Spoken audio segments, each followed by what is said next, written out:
been seeing a trend that is a little bit uncomfortable in the media amongst the community, of a lot of stories being shared that are quite deeply traumatic. And I think the problem from where I stand, from our standpoint, also in the legal industry, is the potential for re-traumatization when those stories are shared. And I think what's really important for us at Lawyers Who Care is that we feel and equip care experienced people with the empowerment so that they can be the ones to take control of their story, and it's not taken by journalists. No offense, Sophia, you're a fantastic journalist.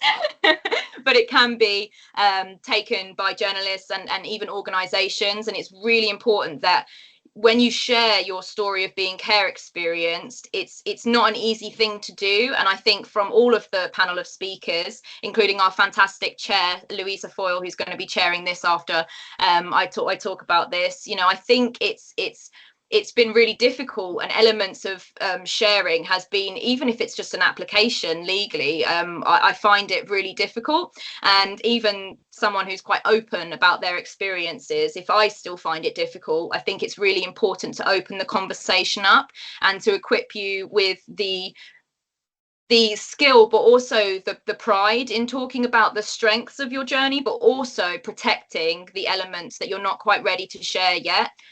Because I strongly believe that internal psychological boundaries are really important, and just as important as external boundaries that we have with others. So I'm hoping that this webinar will be the start of a wider conversation about this, but also to equip you and to make you feel more comfortable with sharing your experiences on, say, for example, a legal application if you wanted to, but also not feeling under pressure to, and not feeling prejudiced either way. We do know that there's stigma of being care experienced is a massive problem, but I'm quite a hopeful person, and I actually think that it's getting a bit better, particularly with a lot of organisations cropping up and saying, you know, no, we're not going to take a stand for it. I think Rebekah, Sophia are fantastic examples of role models who are saying we're not going to contribute to that stigma. We're not going to do that anymore, and we're going to take pride over our beginnings. But the way we do that, to not open us up to re-traumatization, is incredibly important. So that's a little bit about why we did this and why we set it up. And now I'm going to pass you over to Louisa Foyle, who is going to be chairing this evening. Hi, good afternoon, everybody. My name's Louisa Foyle. I am a care leaver, and I'm also a development officer of Care Council, and I'm also working with Lawyers Who Care. It's an absolute privilege to be here. I just want to kind of talk about why we're here and the whole focus of us being here. I want us to focus on it's not what we say, it's how we say it. And hi, Leah. And also, I want us to focus on being a bit more overstanding and understanding of our expectations of people, and kind of understanding everyone has different traumas. And with that being said, I have the privilege of introducing Rebekah Pierre, who is a director for Article 39, and she also writes for The Guardian, and she's an absolute work of nature. I've been looking at your Twitter page and really inspired. So I'll pass on to you. That's so kind of you, thank you. Just to say deputy director, just to put it out there, and equally so inspired by you, and thanks for giving us this space. So I'll tell you a little bit about myself. In some ways, it's very surprising that I'm here talking to you, because from the age of 18 to about 28, I didn't talk about my care experience at all. I was adamant that that was part of my past. It was on the shelf. So on my first day at university, when I was 18, I turned to my housemate and just said, oh, by the way, you know, where I'd come from, that I'd just come from care. And in that moment, she took one look at me, kind of looked me up and down, and walked off. And in that, you know, couple of second interaction, I got the message very strongly that it's not safe to talk about your care experience. So that's why I shelved it for many years, even when I was working as a frontline child protection social worker. The other social workers in my team had no idea about my experience. And then I came across a campaign in my late 20s where I thought, okay, I have to speak out about this now. And it was like a watershed moment where I think I've met a lot of care experience people who are similar, like a very all or nothing person. So I went from never speaking about it to probably oversharing. And part of that came from an attitude of gratitude, that I was just grateful for the opportunity to be listened to. And I think, even in my late 20s, I was probably exploited myself and taken advantage of, and I just couldn't see it. So I'm going to try and pass on some of what I've learned to you. And cheeky plug before I continue, I've just spent a couple of years editing a book called Free Loaves on Fridays, and this has the stories of 100 children and adults from care who are telling their stories in their own way. And this is the first book actually out there to have a no rejection policy, which is, was just crucial. So care experience people could talk about what they wanted without having to, apply or be seen as good enough. And they could write about what they wanted. There was literally no restrictions other than don't name don't name individuals under their real name. And we might have to redact the odd swear word. But apart from that, it was very open. So I'm hoping that kind of paves the way to where we want to go. But before I begin, can you see my screen right now? Yes. Oh, you can. Does it say trauma mining? Yes, you can see the Canva pane on the left, but we can see trauma mining. Okay, perfect. I will get this up. So because I kind of preferred medium of talking about care experience is through writing, I think, to be honest, I'm quite a slow thinker, and it suits my personality to write about my experience rather than speak about it.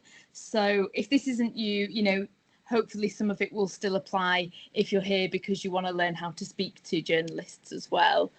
But I don't think I mentioned that I was a social worker and I retrained to be a journalist because I was so appalled by what I was seeing every day on the front line. I felt like, why is no one talking about this? So much of what what I speak about comes from a journo perspective as well. And if you are writing, if you're a writer yourself and you're either writing a whole article or if someone is interviewing you to write a piece, one of the top pieces of advice I'd say is please always ask, is it possible to write the headline with them? So I've really made mistakes in the past where I've written, for example, for national papers and my name's out there and it's forever under my name on a Google search. And I was really, I was happy with what I'd written, but I didn't realise that editors are the ones who have the final say on the headline. And sometimes the headlines can be, it's clickbait or it doesn't represent me. And I felt really embarrassed. So always make sure, you can have some say in what the final headline is. Don't be afraid to ask, can I have sight of the final draft before this goes to publication?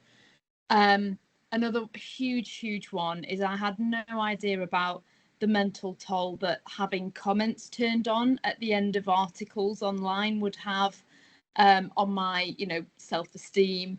So you can ask, can comments be disabled for this piece as well? Especially if it's a national paper, you can sometimes end up getting, hundreds of comments from people who are really ignorant or ill-informed.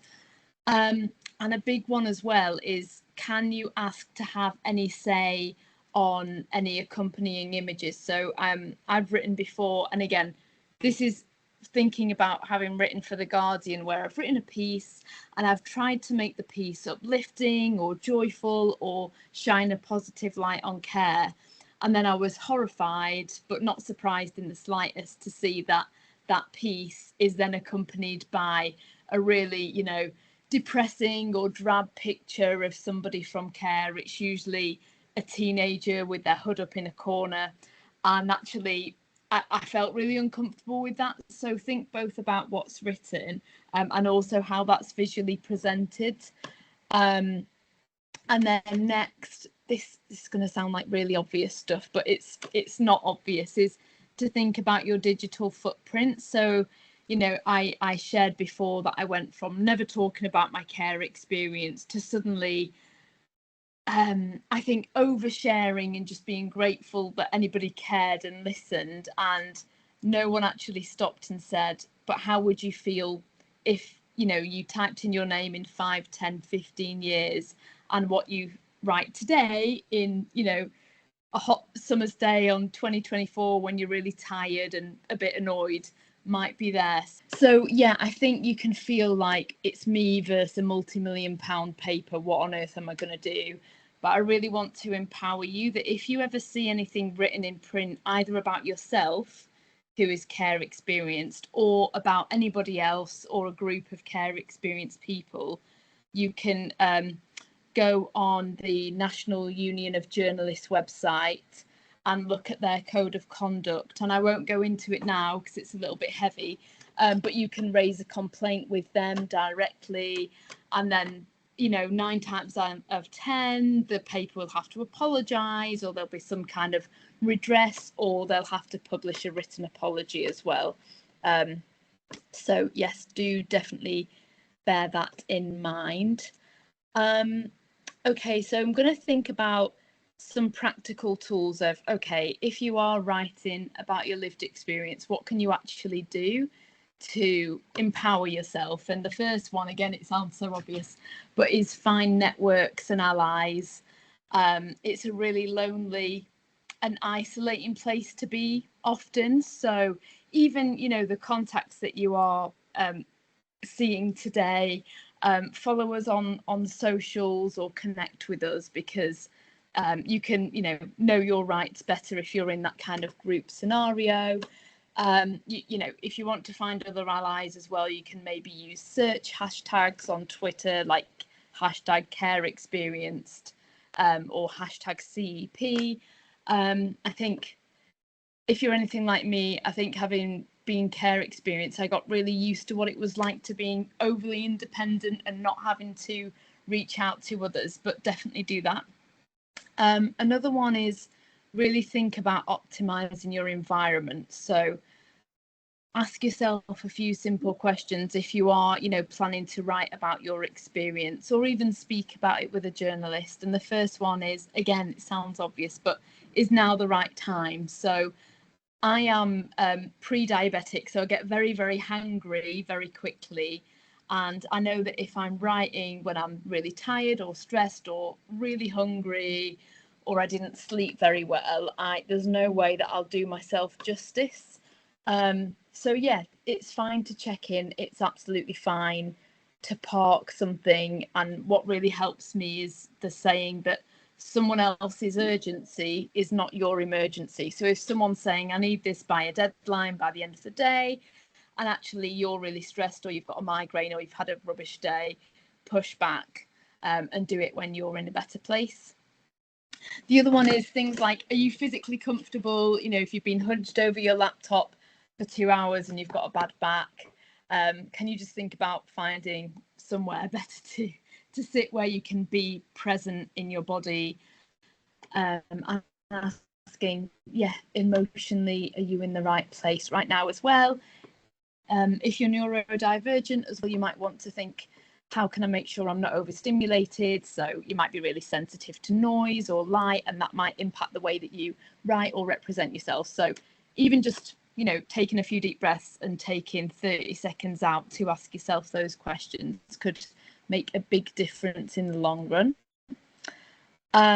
Next one is trying to find an anchor. So again, writing about the past can be very re-traumatizing, and I know that that's a buzzword right now, but it's true. So one thing that I like to do, very simple, but I like to keep an object on my desk to just ground me and remind me of the present. So I don't know if you can see my camera at the moment, or if I'm just waving into thin air.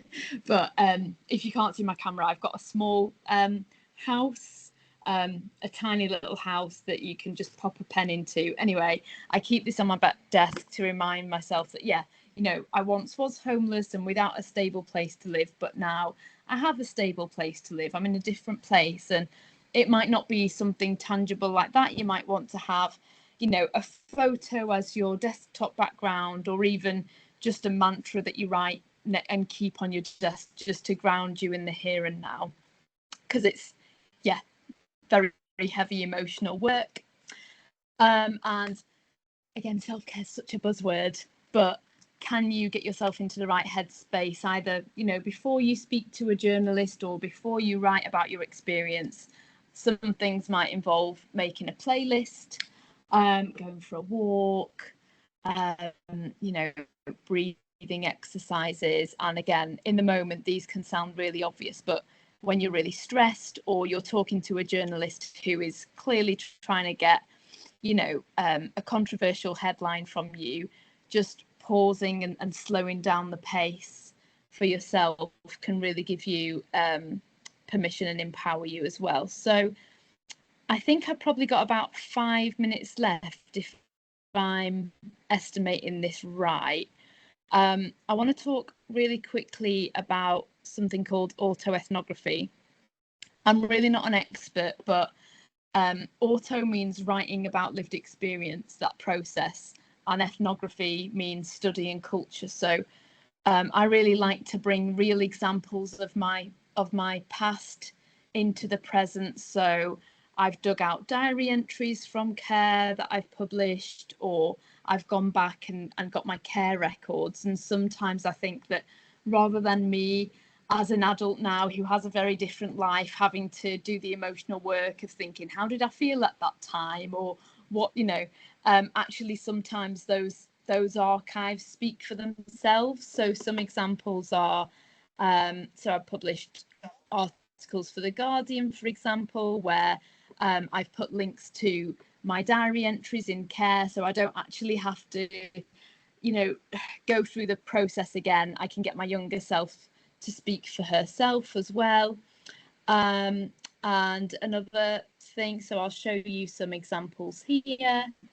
So when I was writing about my past in Free Loaves on Fridays, which is the book I mentioned before, again, rather than me having to bring up all these painful memories, I just found old diary entries and published them as is. And actually my younger self can speak much better to the past than I could as well. So if you're interested in autoethnography, I published a journal article on that about 3 years ago, and you can find out more info on the QR code.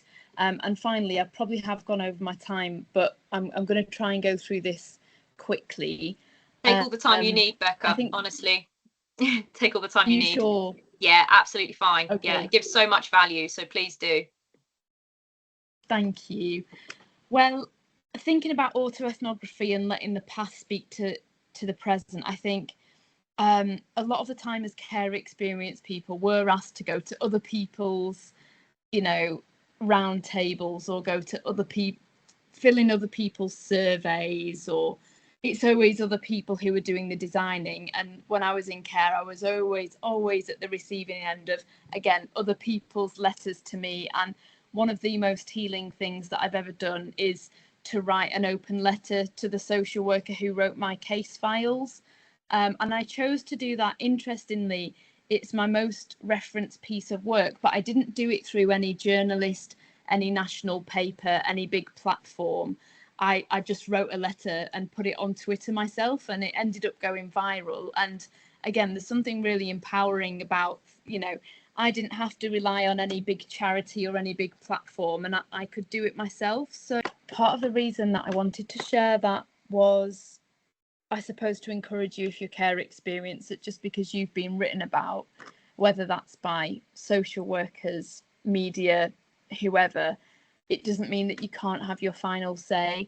And the power of writing about your experience, in my view, rather than having to speak about it on the spot, means that you can take all the time in the world to craft your own response. So the letter I just shared with you, it took me about 35 hours to get down exactly what I wanted to say and really refine it, and that's the beauty of that. And I think when you're care experience, you have so little control, but when you're writing, you have the ultimate control. So yeah, just to encourage you that you can have the final say. You don't have to rely on big charities or big national newspapers to have your say. You can, write a letter on Microsoft Word like I did, and then share it on social media and get just as much traction, if not more. You don't need a middleman. And finally, I would say look to other care experience people for their stories and how they've presented. And again, second shameless plug, but Free Loaves on Fridays has the voices of 100 care experience people from 13 to 70, and proceeds go to charity. So if you're wanting some inspiration, do check out Free Loaves. But I'm sure I've gone over my time, and I'm so sorry. So I'm going to stop. But I think we've got a Q&A at the end, haven't we? So yeah, happy to answer any questions then. Thank you so much, Rebekah. That was so powerful. And I love when you mentioned about, it not being the final destination. That is just so powerful, because I think a lot of the time we feel like when we say things, it's just, in the moment, and it's, temporary. But words have a long-term effect. And I'm just so grateful that you shared your message and your experience. And it's really helped me kind of, learn a new way to express myself, because I'm a musician, I freestyle. So the power in writing is beautiful. It's very nice. So thank you. With that being said, we will do questions and answers after the webinar. And I keep having difficulties with my laptop, but I'm signed in on two laptops, so we're fine. Technology will not win today. But with that being said, I just want to introduce Sophia, who I have had the pleasure of finding out about again, who is also a care leaver and is making the first trauma-informed kit. And I'm really excited to see it and learn more about it. And, after Rebekah's speech, I want to know more. So thank you, and let's see. Hello, thank you for that introduction. I was gonna share some slides and just tried to upload them, and it looked a bit dodgy, so I'm not going to do that anymore. Rebekah has made it incredibly hard to follow, and the tonal shift is going to be stark and stressful, but we will get there. Thank you so much, Rebekah. You're such a powerful speaker. I love hearing you talk. I think you're so eloquent, and that case study piece is something I read a while back, and it still gets me. I had to go off camera for a second because I got choked up. But that's very classic me. I'm a very emotional person. And with that, my name's Sophia. For those of you who don't know me, I'm a journalist. I've only been a journalist for like 4 or 5 years at this point. Before that, I was in the music industry before COVID was like goodbye to all the music venues. So I went into care as a teenager, and I always say this thing like I wouldn't be a journalist if I hadn't grown up in care, and I kind of stand by that. The reason I stand by it is because I would have shown you a slide now of the first interview I ever did.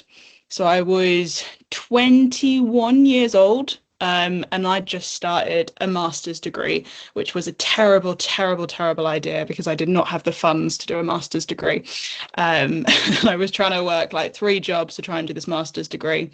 And I'd seen a call out on Twitter of a journalist saying, hey, are there any care experience people out there doing degrees? Because there was this classic statistic that was everywhere in the media at the time. 6% of care leavers go to university. It was kind of everywhere when I was growing up, and I'm sure for a lot of you guys as well. And I saw this and I saw he was writing for The Guardian, and I was like, that's really cool. I'd love to be in The Guardian. That's amazing. I never see good pieces about care experience people. So this was 2019, and I don't know about you, but when I grew up, it was kind of like the 2010s, and there was the Parsons Green bomber, who everyone like talked about the fact he was care experienced. There was all these pictures of protests outside of children's homes being like, we don't want a children's home built here, we don't want these troubled kids living here. That was kind of my experience of seeing care experience in the media. So I thought, great, this is going to be, you know, a really positive article. I've gone to university, I have friends who are care experienced, they go to university. In my eyes, this wasn't that big of a deal. And so I did this interview, and the interview was good, and I will forever like remain positive about it to a certain extent. The interview was actually done by someone who was care experienced as well, which I think made the world of difference and was brilliant. But I think also because they were care experienced, and because I'd never done an interview before, I was very chill and very emotional, and maybe said a bit more than I probably would have. Well, no, that I definitely would have now. So if you search my name, Sophia Alexandra-Hall, plus Guardian, into the internet, you can read about how I used to drink alcohol when I was 16. And thank God I didn't go into any career where that would have been frowned upon. I use this as an example because I was pretty naive, as I think anyone would be if they were approached by a journalist, and felt they were in a safe enough space to kind of tell the truth. And for me, I kind of saw sort of one or two options. It's either I tell you everything, this is my story, I can't leave anything out because that's who I am, or there was I don't tell you the truth and I tell you lies. And I chose that in the moment. About a year later, COVID happened, 2020. I was working at like a concert hall, and I got made like revolving redundant. And during this time, Article 39, which is actually where Becca works now, said they were going to take the government to High Court because of SI 445. So SI 445 was a statutory institute which came in basically saying that social workers didn't have to go visit their kids like during the pandemic because, you know, the pandemic. And they were taking Gavin Williamson, who was at the time was, I want to say, Education Sec, to court because they were saying this is basically illegal. Like, what are you doing? You know, 5,000 kids in care go missing every year. What's going on? So I got in touch with Caroline Willow, who's the director of Article 39, and said, hi, I'm Sophia. I'm not a lawyer, but I will do whatever work you need. Like, I'll trawl through Ofsted reports. I'll get whatever you kind of need to do to help you try and win this case. And so I volunteered my time going through stuff. And I had a lot of friends who were messaging me on social media being like, what's going on? So I started trying to like explain it in an accessible way. And I realized, hey, maybe I want to be a lawyer. Spoiler, that didn't happen. What I realized was I was taking kind of these complex legal jargony phrases and kind of turning it into something more accessible. And I slowly realized, actually, maybe I want to be a journalist. And so I decided to train to be a journalist, and there's something called the NCTJ, which is like a diploma, basically like a fast track. Here's some media law, here's how to write a sentence. Genuinely, they tear apart your writing and get you to start from the very beginning. And here's what a computer is, and here's what SEO is. And so I trained to be a journalist. And I kid you not, the second I started that course, I started getting messages left, right, and centre from other people in the community saying, hi, I've just been asked to do a documentary, or I've just been asked to do an interview with a journalist. And then a few days later, I'd get a message like, hey, it went really badly, and they've just published something that has made me really upset. And unfortunately, I'd love to say this is like a one-off, but over the years, I do have a little collection of messages that people have sent, and also experiences that I've gone through. Even as a journalist, I still get the odd call from a national radio station or a paper wanting to just completely dive into my story, tell every like disgusting little detail, as I think Rebecca said earlier, like for the clicks, for the clickbait. So I went, okay, I started developing like I started typing out a little like how-to sheet for my friends who were messaging to say, okay, this is what you need to do. First of all, you need to find out who this journalist is, who this publication is. I want you to type in, their name plus foster care or adoption or residential, whatever, your experience is, and see what they've written about before. See like what side of the political leanings they might be on, see if what they've written about before has been positive or negative. Think about what the publisher does. Are they mainly like on social media? Are they broadcast? Are they all of the above? And then decide, what do you think your voice is going to add to this story? Because you don't want to be approached by a journalist who has only found you because you are care experienced. You want to know from them, why is it me? Why have you chosen me? Why is my voice going to aid your story? And so I made this little document, and I was like, surely there's a toolkit out there somewhere, because there are lots of toolkits, as we say in kind of the media world, where there might be a 88-page document on how to interview survivors of sexual assault. There could be how to interview asylum seekers, how to interview victims of trafficking, all these separate issues.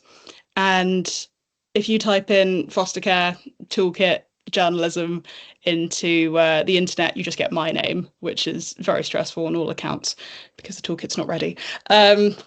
So I thought, this is crazy, because the care experience population is quite big. And I don't say that because, I'm biased and I'm in it. Earlier this year, I did a journalism conference, and in the run up to it, I wanted just a figure of how many care experience people there were in the UK. Of course, no one's got a figure, because I'm not going to say no one cares, but I'm sure you guys know I want to say that. There's a system that hasn't historically cared about us, I'll say that. And I talked to experts, and I got so many different estimations that place the total population of care experienced people in the UK between 500,000 and 2.5 million. What an insane range. And if you look at, for example, like the amount of asylum seekers who are here in this country, the amount of trafficked victims, these are all, populations who are very deserving of these toolkits, but there's less of them than there are us. Why isn't there anything there to help this community? And so I went to something called the Churchill Fellowship. I applied two years ago now. And I said, I want to try and create a toolkit to help care experienced people during an interview with a journalist. Originally, I'd actually pitched it as a toolkit for journalists, so they knew how to not re-traumatize us when speaking to us. But then I realized, no, I'm not going to put this all on journalists. That's completely unfair. I gotta give the care experienced people the same tools. And so it is due to come out in August. Whether it comes out is another question. But a lot of the tips that Rebekah talked about, you will find in my toolkit as well. I am going to read you one little bit from the toolkit, because I thought it was really interesting that Lucy and Louisa, we sort of started with the word stigma. And I think stigma is such an important word, especially in our community, unfortunately, because as I write here, one of the topics focused on by the iconic independent review of children's social care was the stigma care experience people felt. So if anyone doesn't know, in 2022, the government did an independent review into children's social care, and it was called this review of our time, and it was going to be this incredible, it was going to change everything. And it came out, and I can't expect it to have changed everything in 2 years, but I'm sure many people have opinions on this. But one of the big things was stigma, and I thought that was really important. And so when a journalist is telling a care experience story, the media quite literally has a chance to combat this stigma and rectify the stereotypes. Or if not done correctly, it can reinforce them. I write for journalists. When a care experienced person agrees to an interview with a journalist or another media professional, they are trusting you with their life story. They're giving over their time to speak to you, and it's an important power dynamic to understand, regardless of that person's background. Most of the time when an interviewee comes to you, it's because they want to and they feel ready to speak to a journalist. However, Depending on whether your interviewee has shared their experiences with anyone else before, journalists can sometimes be the first people to help survivors acknowledge their pain and experiences. The best way you can prepare for an interview with a care experienced person, that's for a journalist, is by researching the care system itself. I've had many interviews, and I'm sure Rebekah and Lucy, you may have also experienced this, where they don't know the difference between foster care and residential care, or adoption and kinship care. I'm trying to think what's most useful here. I'm sure like a Q&A will help at the end, but essentially that's what I've been developing. I'd love to show you this, but I am just a bit scared about my internet cutting out because I don't have good internet. But once the toolkit is out, I'll be sure to send Lucy a copy so she can disseminate. And yeah, we can definitely address some more stuff in the Q&A. But thank you for your time. And I'll pass on to Louisa. Thank you so much, Sophia. Very, very insightful. And I love how you come with the statistics, because a lot of people don't, and just it really does, put like face to pen kind of thing, like how much people are actually going through this and how much times this has happened.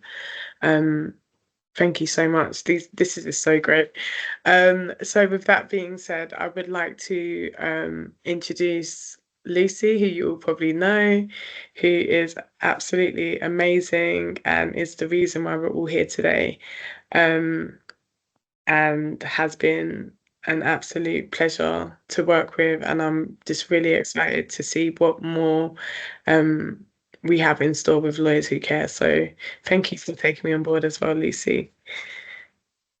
Pleasure is all mine, honestly, Louisa. I have a really good eye for talent, and the second I saw you, I was like, she's a powerhouse. Need to have her on my team. I don't really know how I'm going to follow two incredible talks like that, but I feel like for me, I will focus it a little bit more on the legal industry, because I know that some people here are legal mentors and are mentees, but I had a kind of brief structure in mind where I kind of wanted to talk about a bit on how to discuss care experience on an application, not just legal, because I know not everyone here is legal, that's absolutely fine, but how to sort of empower you to do that, because for me, I found that a really daunting aspect of talking about it, and whether to talk about it, is it relevant, is it not? And in the end, I did eventually speak about it, and that actually really supercharged my applications. But I want to talk about the ways in which I did that, and obviously you do not feel the need to do it the same way as me, but at the same time it might help you if you feel completely clueless to tick that box in the legal application or beyond that says, where did you spend time in care? And we are actually at Lawyers Who Care working alongside the Bar Council in changing recruitment processes as well, because I think that is a broader problem. Recruitment processes do not understand or take into account context in as much as they can. Some excellent firms actually, as part of our mentorship organisations, do, which is fantastic, but it's not always automatic. So we're doing some work with them to make sure that context is taken into account, and how talent is seen is a lot more broad. And you shouldn't have to get straight A stars at A level to be seen as talented, because actually I think there's the way in which I perceive talent is people skills, hard work, resilience, determination. The list goes on, and we're kind of getting the profession to see that, and how we're going to be the future lawyers and journalists and writers, directors, whatever it may be, that this country will see. And when we appreciate that diversity of talent, we're going to do some really amazing things. So I'll touch a little bit about how to discuss it on an application, but first I wanted to just touch on firstly, if and when to disclose, and how would you even know whether to do that? And of course, the overarching point is it's personal choice. But I would say it's really important to check in with yourself whether you are ready to do that. And actually, I'd like to share in the chat box a really great blog by Judith Denton from the Transformed You. I think Judith's here tonight. If you are, hello, Judith. I'm a massive fan of Judith. Judith is also care experienced and CEO of the Transformed You. So I'll just share that in the chat box. But this is a really good blog. It talks through 4 pointers on how to share care experience and when you know you're ready. And I want to go with the first one. Check in with yourself, which I really love. The first question is, do I understand why I was placed in care? Really important question. You may not have answers to that forever, but it's good for you to be able to take charge of your own narrative and to understand the overarching question of life, which sounds mega philosophical, but like, who are you? And is care experience a part of that you're willing to integrate, and do you want to, without running the risk of making it your whole identity? Because that was something when I first got into the injustices of being care experienced that happened to me, and actually I became very over identified with being care experienced at the expense of some of the other weird and wonderful attributes that I have as a person. So I'll talk a little bit more about that, but I thought that was a really good guiding question. And then, have I had therapeutic support or any kind of support? And then finally, why do I want to share my story? And that why is really important in guiding you, because you have to be sure and you have to know inside why you're sharing. And I think that echoes into therapeutic support. So just for context, for me, I spent 4 to 5 years in therapy before I even came open with being care experienced, because for me it was a really deep thing, and I really feared that stigma, which I'm really glad is being brought up and has been brought up by Sophia. But for me, it's also really important to not feel terrified of sharing that. And my decision to go public about being care experienced purely rests on the fact that I didn't see a single care experienced lawyer. And that terrified me. And actually, it made me feel so alienated in the profession, because I felt like, it's amazing the work we're doing for protected characteristics in race, neurodivergence, but it felt like a bit like we were forgotten as care experienced, particularly as a care experienced neurodivergent woman. The list adds, and I was like, well, why am I protected, for my disability, but I'm not protected for my care experience, even though to me personally, and it may not be everyone's experience, but to me personally, I've been more stigmatized and discriminated on the basis of my care experience than the other aspects, maybe not being a woman, but that's a rant and debate for another day. But in generally, that intersectionality played an important part for me, and sharing that was really daunting, and I didn't take that decision lightly. That came after a really thorough thought process from me, and the tweet that I would, I guess, came out with, where I spoke about my care experience, went viral, which to everyone who's into social media will think that's brilliant. For me, I actually found that terrifying. And I felt, even though I said something empowering, which is my whole message, I talk about the hope aspects, because I'm not I don't want to share the traumatic experiences from my life, and I'm comfortable with that, because I divided that up as my own boundary. But even then, even speaking about the hope aspects, just exactly as Rebekah said really eloquently, just placing yourself up to comments from people, judging you, because that's the thing. When you go to think about sharing, you have to think there is a real risk of people judging me, and that's not right, and people shouldn't. But at the same time, are you okay right now to deal with that judgment? And at that time, after 4 to 5 years of therapy, I decided, I weighed it up, as lawyers often do, and I thought, to me, feeling like I may pave the way for others, not feeling ashamed. That's the pivotal point of being care experienced. To me, at that moment, that was way more important than the fear and the terror, like the genuine kind of sense of anxiety that I felt in posting that.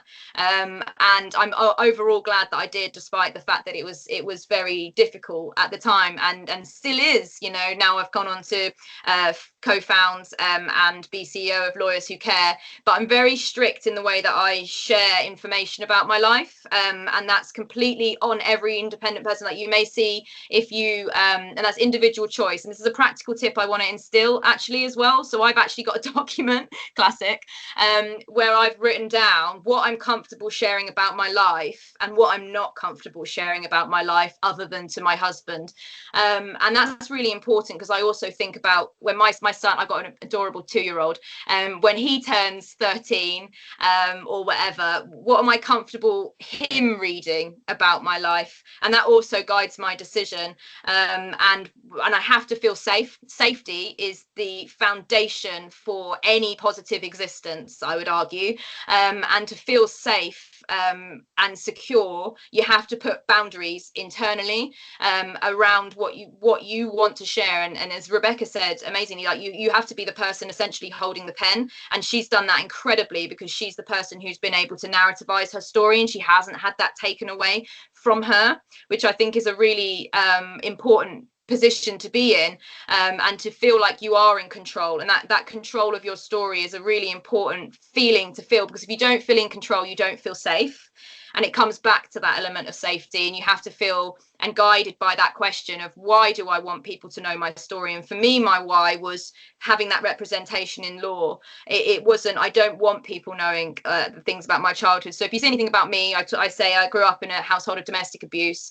I was chronically neglected, and I was kicked out age 13, and then I was kicked out of care age 16. So for me, that's how I share my story. I don't talk about the specifics of the abuse, or I very rarely do. If I do, it's usually I go into schools and speak to care experienced people, and actually their vulnerability and the raw me speaking about those things sometimes actually helps them relate to me and not see me as just some boring lawyer. No offense to any lawyers in the room, but they do see me like that if I don't tell them I'm care experienced. So I have to lead with that, and that I could be more vulnerable with younger people in that sense, teenagers, but I'm not so much, especially with the media. But even saying that, and how restricted I am with how I talk about my story, and the strict boundaries that I've placed around it through 4 to 5 years working in therapy and building up my internal walls, I still got bit by a journalist, and I said something that I did not realize was going to make to print at all, because actually I didn't realize that that whole piece on me personally, I thought it was going to be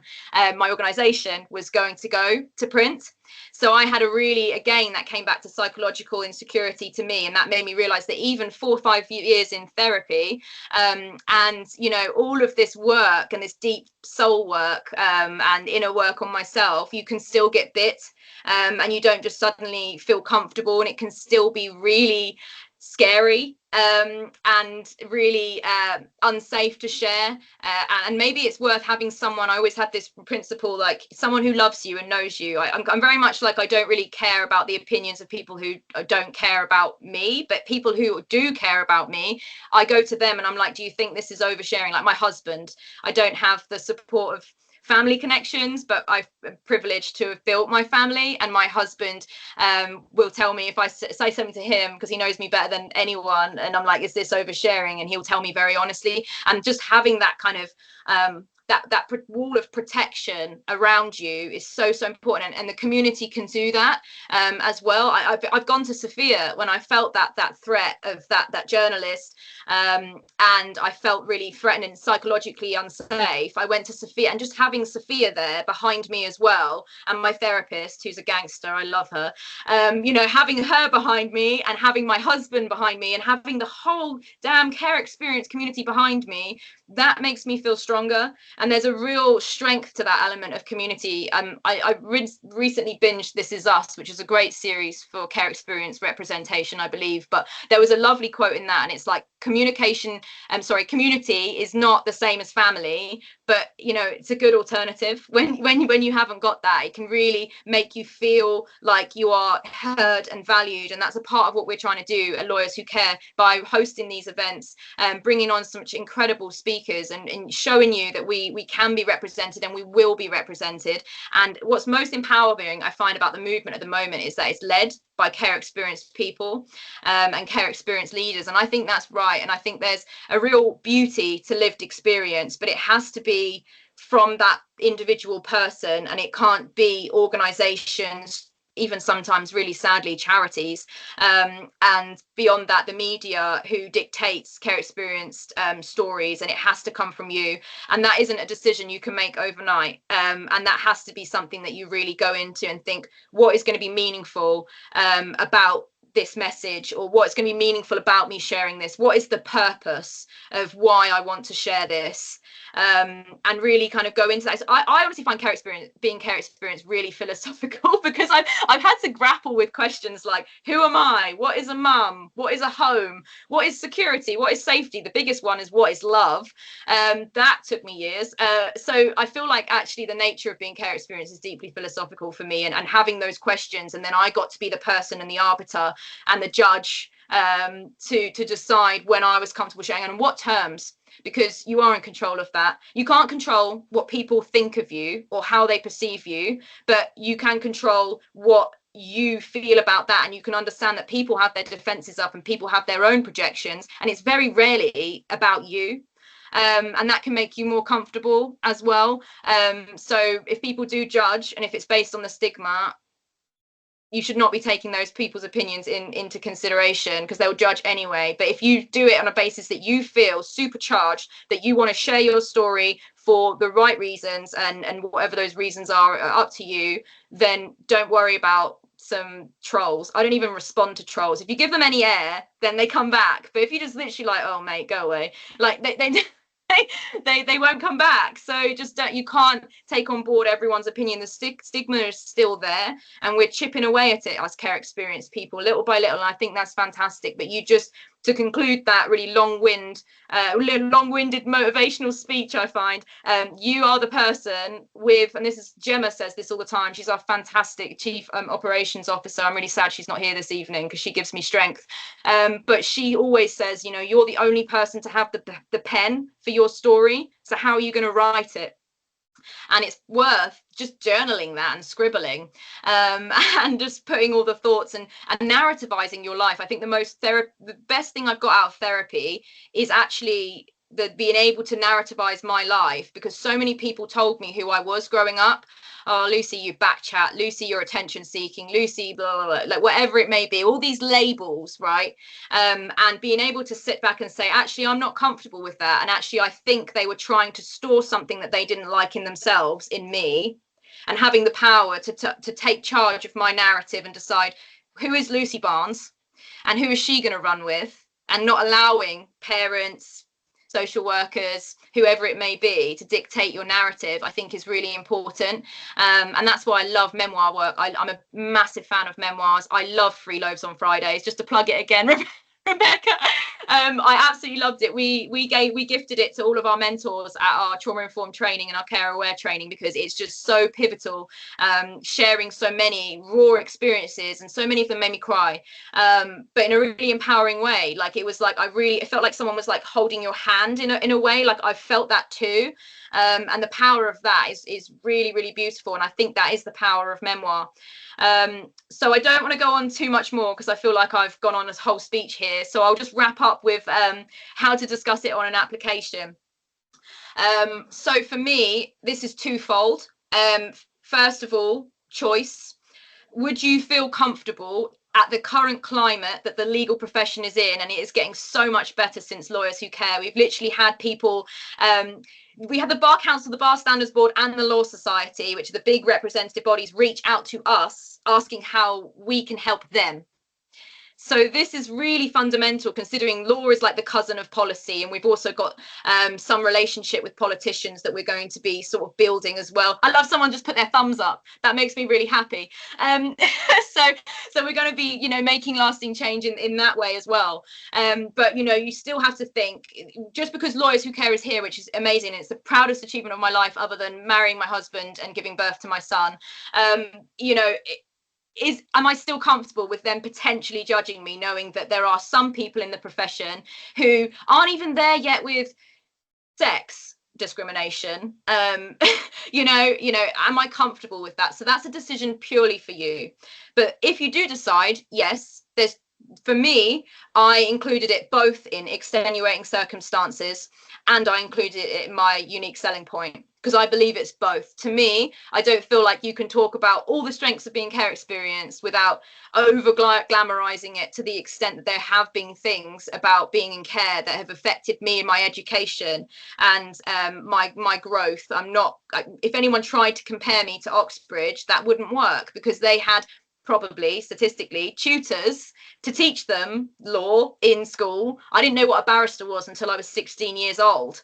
So the comparisons just aren't there. So we have to kind of think about the positives, but also think about how it has affected you, and to be honest with that, and to be able to discuss that. And this is a piece of work that I'm actually going to document for our mentees at Lawyers Who Care, and other care experienced people. We don't just want to discriminate to people who are aspiring for law, hence why we open this up to the whole community. But you know, and how we can actually, and little sound bites that are used just to sort of, because this was the hardest part of my application. I wanted to get it right, and I really wanted to go into my interviews and be like, this is who I am. I don't care. Like, if you don't want me, I don't want you. Like, which is a bit of like sounds a bit cocky, but it's not. It's just like, I just spent so long trying to prove myself, and I realized that actually the minute I believed in myself, that was the minute I didn't have to prove myself any longer.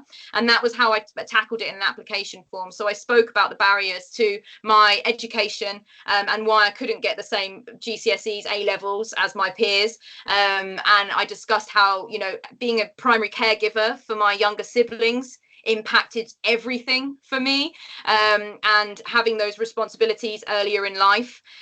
Someone just put in the box, I think, what is the name of the book? It's called Free Loaves on Fridays. I'm sure they'll be answered in the Q&As, but I just saw it quickly. So I went to really like thinking really deeply about how it's affected me and what do I want to get across. I was undiagnosed neurodivergent until I was 18, because my school was so underfunded that they were like, yeah, she's probably dyspraxic, we'll give her a funky pen so she writes a bit better, but that's it. So there were barriers to my education, and that I had to come out in extenuating circumstances for me, because I feel like I'm not going to be assessed fairly amongst people who went to private school and had tutors and had a cousin or an uncle who's in law, because I didn't have any of that, and I had to build my whole network, which leads me nicely on how I do talk about it in applications in a positive way as well. I'm incredibly resourceful with my connections. I've made all of my legal connections from scratch. That is a huge asset in the profession, particularly at the bar, when your whole reputation is on the connections you make. I've never made a single connection through someone I knew from school or anything. It's all come from innovation, and I think innovation is so important in this profession and beyond, and that resourcefulness can really embed a sense of difference, but in a good way, in a really positive way, and I attribute that to being care experience, and it makes me really proud. The resilience is second to none. I know that's become like a really unfortunate buzzword, and everyone's like, oh, you've had a terrible life, but it's okay, you're resilient. No, I'm against that. I don't believe in that, but I do think in addition to all the other skills, it's really important, because I've seen lawyers crumble under pressure, and I would not do that. You know, everyone crumbles here and there, but I just feel like I bounce back quicker because I've had to my whole life. That's been survival for me. So I do think that's an asset. And I also think the hard work, you know, I had to work 2 part-time jobs at university to survive. That I brought out, and I teased that out, and being able to speak about those elements really proudly, I think really set me apart. And I took ownership of who I was. When I got the interview, I was delighted, but in my scholarship interview, which was when that was the moment for me where I was like, because I didn't get scholarship the first time round, and I honestly believe it's because I was pulling back from who I really was. And being care experience isn't my whole identity, but it's a really important part of it. So I was hiding from myself by not doing that. So when I went second time, and it's okay to be rejected, by the way, it happens all the time in law, it happens to all the best of us. And the second time round, I was like, no, I'm going to take ownership over this now. And that's what I did. And honestly, I saw their faces perk up, and then I was told about a month later that I'd got a major scholarship, so I was able to study the bar course. For if anyone doesn't know, that's about 14 to 18 grand. Where are you going to get that if you don't have parents? So I was very grateful to have been able to have received that money from my Inn of Court, and they saw something in me, and it helped me to see it in myself. And then pupillage, likewise, I just led straight away with the same. I did include it in my extenuating circumstances. My chambers, by the way, stood out to me, and it was the only ones I applied for, which is really risky for anyone who knows the profession. But part of the reason is because they gave you extra points in recruitment if you had exceptional circumstances. And I think that paves the way, because I think that shows that there is an edge that you bring through that, and that it wasn't your fault, and you can't be compared for pure academia. So I chose my chambers for that, and I led with that, and I also spoke about it very proudly. So it is that two-pronged approach of being aware of the barriers it's brought you and not over glamorizing it, but also taking pride in the elements and the person that you've become through all of that adversity, and the transcendence of that adversity makes you just so much more emboldened advocate, employee, or whatever it was, and actually your profession would be lucky to have you, and just believing that is really important. So that's literally all I wanted to say. Hopefully I covered it all. Oh yeah, one bit on media as well. If you do a social media post that blows up, there are vultures. So be careful of those. Like, there are people that will message you like, oh, send me your entire life story and maybe I'll get you, like, you know, a couple of £100 if whatever. Like, like the agencies, I believe, they are vultures, and don't just go for it because they're like, oh, I might be in the media. I don't really want to be in the media. Like, and it's up to you if you do, but it's quite terrifying. So, you know, it's completely up to you, but you have to kind of be aware that not everyone has your best interests in mind. So always consult with someone who does have your best interests in mind. So for me, that's my husband, and with anything journalism related, Sophia. So I'm very glad that we've built a really lovely friendship through the Care Experience community. Actually, it's been one of the best things about this community is the friendships I've built. It feels like a little mini family, which is lovely. So thank you so much for listening. I'm sorry if I took way too long to talk. Thank you so much, Lucy. So powerful. Every time you speak, it's just so much to process. And I just want to check that everyone's okay, because I know it's been, you know, very emotional, and, you know, the stories have been very empowering. So I just want to check in with everyone, make sure everyone's okay. And I think what I've kind of taken from this session is, you know, we're all adults living out our childhood traumas, and it's not what you say, it's how you say it. And everyone's got their own lived experience, their own ways to approach things. And what I've noticed in life is you have to take different approaches with different people, because not every approach is going to be the same. And it's the same with the school system, you know, not everyone is going to learn the same way. So we have to have the patience that we want from other people for other people. With that being said, thank you everyone for, you know, being very proactive and listening. And if there's any questions for our speakers, don't feel shy. We're going to stop recording now. So you can turn on your cameras if you want to.